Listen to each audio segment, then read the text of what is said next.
क्या कोई इंसान सच में मौत को मृत्यु को मात दे सकता है? 242 लोगों में से एक व्यक्ति जिंदा निकलता है।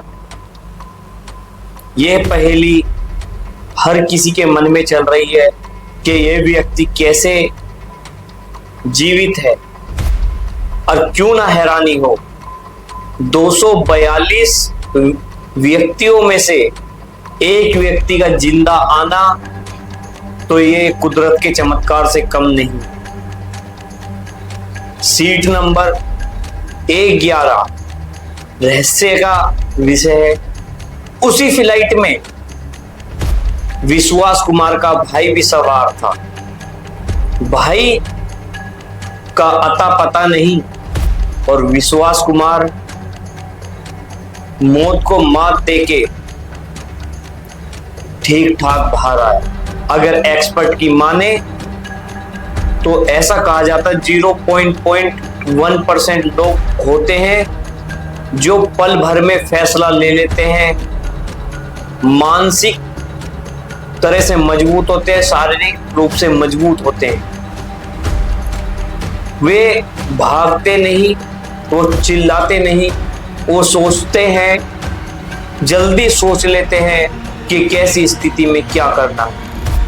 क्या विश्वास कुमार भी कुछ स्पेशल लोगों में से एक है, या फिर भगवान का चमत्कार कहिए, या कोई कुदरती शक्ति, या फिर कर्मा के उनके कर्म अच्छे थे जो उनको और समय संसार में जीने के लिए दिया गया? क्या वो संसार को कुछ देना चाहते हैं? अगर हम इतिहास दोहराएं तो जो लोग ऐसे हादसे में बच जाते हैं वो संसार को कुछ संदेश देना चाहते हैं। क्या संदेश देना चाहते हैं विश्वास कुमार? ये लगातार बड़ा सवाल है और इस सवाल का आज हम जानने की कोशिश करेंगे, इसके तथ्यों के बारे में कुछ जानेंगे। क्या ऐसा राज है जो विश्वास कुमार मौत को मात देके मौत के मुंह से बाहर आए? चारों तरफ सन्नाटा पसरा हुआ, चारों तरफ राख बनी हुई लाशें थी।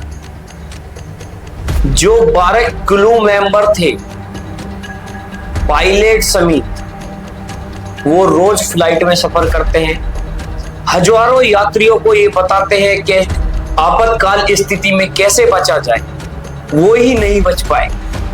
और विश्वास कुमार चर्चा का विषय, क्यों ना हो चर्चा का विषय, सोचने वाली बात है। जो क्रू मेंबर एक एक चीज से वाकिफ होते हैं प्लेन की, वो कोई रास्ता ना निकाल पाए, विश्वास कुमार ने कैसे रास्ता निकाल लिया? अगर हम एक्सपर्ट की माने तो 11A सीट विंडो के पास में थी, एग्जिट के पास में थी, और आपातकाल स्थिति में इमरजेंसी डोर के पास थी। क्या उन्होंने उसी डोर का रास्ता चुना बाहर निकलने के लिए, या फिर कुछ और?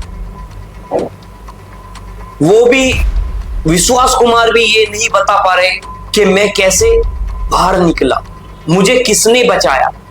वो भी ये कह रहे हैं कि मुझे कुछ याद नहीं है। जब वो ये बोल रहे हैं मुझे कुछ याद नहीं, तो सोचने वाला विषय है कि वो व्यक्ति,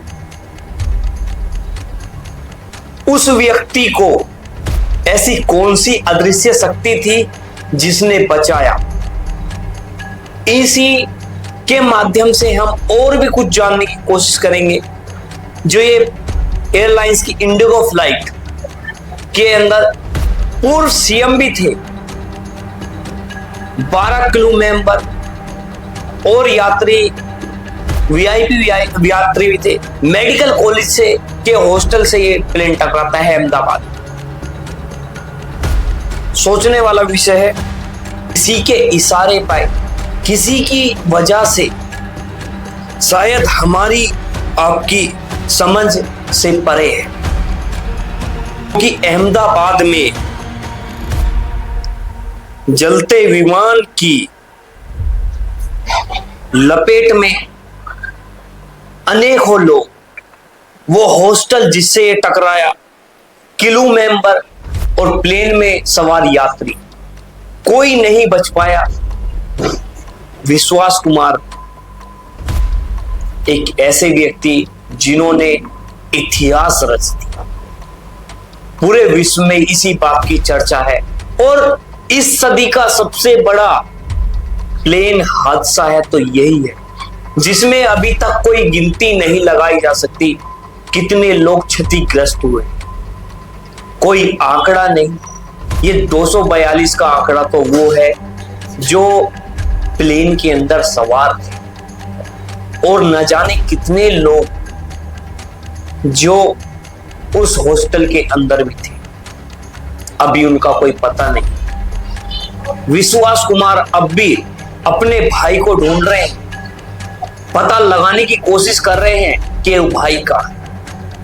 वो विश्वास कुमार हॉस्पिटल में भर्ती है और डॉक्टरों का ऐसा कहना है कुछ अंदरूनी चोटें हैं, घबराए हुए हैं और उनको कुछ याद नहीं, उस हादसे के बारे में याद नहीं। बस उनको इतना पता कि 59 सेकंड के अंदर फ्लाइट उड़ी, 30 सेकंड तक अच्छे से उड़ी और बाकी के बचे 29 सेकंड के अंदर ये सब कुछ हो गया। वो 29 सेकंड का मंजर क्या रहा होगा, विश्वास कुमार ने अपनी आंखों से देखा। वो तो पता है उनको कि लोग चिल्ला रहे थे, पर उनको ये नहीं पता कि वे बचे तो बचे कैसे, इसके पीछे की क्या सच्चाई है। इसी सवाल का जवाब ढूंढने की कोशिश हम भी कर रहे हैं और देश की तमाम मीडिया, तमाम एक्सपर्ट इसका पता लगाना चाहते हैं। यह कुदरत का चमत्कार है या कोई अदृश्य शक्ति है, यह एक कर्मों का फल है कि जिसको जितनी सांसें मिली हैं वो उतना ही जिएगा, या फिर कुछ और। क्योंकि देखा जाए तो ऐसे हादसे में किसी का बचना असंभव सा होता है, और उस असंभव को संभव कर दिखाया विश्वास कुमार।